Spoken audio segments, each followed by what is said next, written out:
In the ancient city of Uruk, located in modern-day Iraq near the Euphrates River, there lived a king unlike any other. His name was Gilgamesh, 2/3 god, 1/3 man.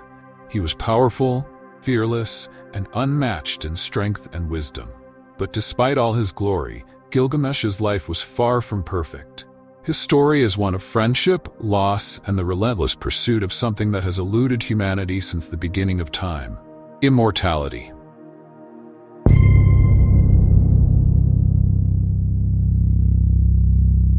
Uruk was one of the most significant cities of ancient Mesopotamia, flourishing around 3000 BCE. It was known for its impressive architecture, including massive city walls, temples, and a vibrant marketplace. Gilgamesh, the king of Uruk, had built towering walls that protected his people and magnificent temples that honored the gods.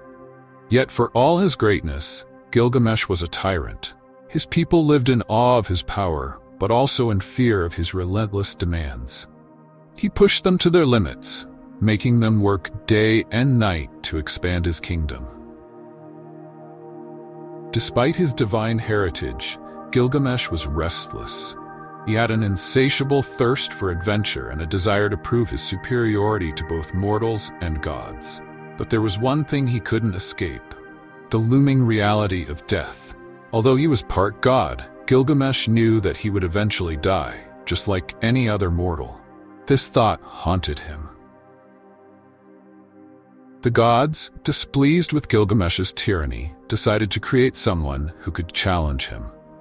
From the clay of the earth, they fashioned Enkidu, a wild man who roamed the wilderness with the animals. He lived a life free of civilization, running alongside gazelles and drinking from streams.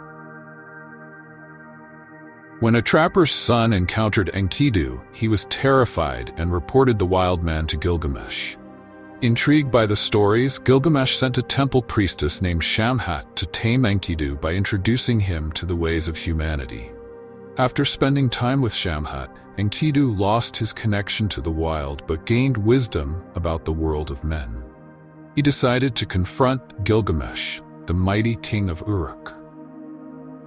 When Enkidu arrived in Uruk, the two titans clashed. Their battle shook the city, but neither emerged victorious. In the heat of their fight, something remarkable happened. They gained mutual respect for one another. Instead of continuing as enemies, they became the closest of friends. This friendship transformed Gilgamesh. No longer was he the tyrant who cared only for his own glory. With Enkidu by his side, Gilgamesh began to see the value of companionship and loyalty. Together, they embarked on numerous adventures, seeking out challenges that would test their strength and courage. One of their most famous adventures took them to the Cedar Forest, a vast and mystical place in present-day Lebanon, where towering cedar trees grew, and the air was filled with the scent of wood and resin. This forest was guarded by Humbaba, a fearsome giant appointed by the gods. Gilgamesh, determined to prove his might, decided to confront the monster. Enkidu, ever the loyal companion, joined him on this perilous quest. After a fierce battle, Gilgamesh and Enkidu defeated Humbaba, cutting down the sacred trees and bringing back timber to Uruk. But their victory came at a price. The gods were angered by their defiance, and their punishment would soon follow. Following their return to Uruk, the gods decreed that one of the heroes must die as punishment for killing Humbaba. It was Enkidu who fell ill and passed away, leaving Gilgamesh devastated. Enkidu's death shattered Gilgamesh's confidence and left him face to face with his greatest fear: death. For days, Gilgamesh mourned his friend, wandering through Uruk in despair. His heart, once filled with pride and ambition, was now weighed down by the harsh reality that even a king as mighty as he could not escape the inevitability of death. Enkidu's death marked the beginning of a new chapter in Gilgamesh's life.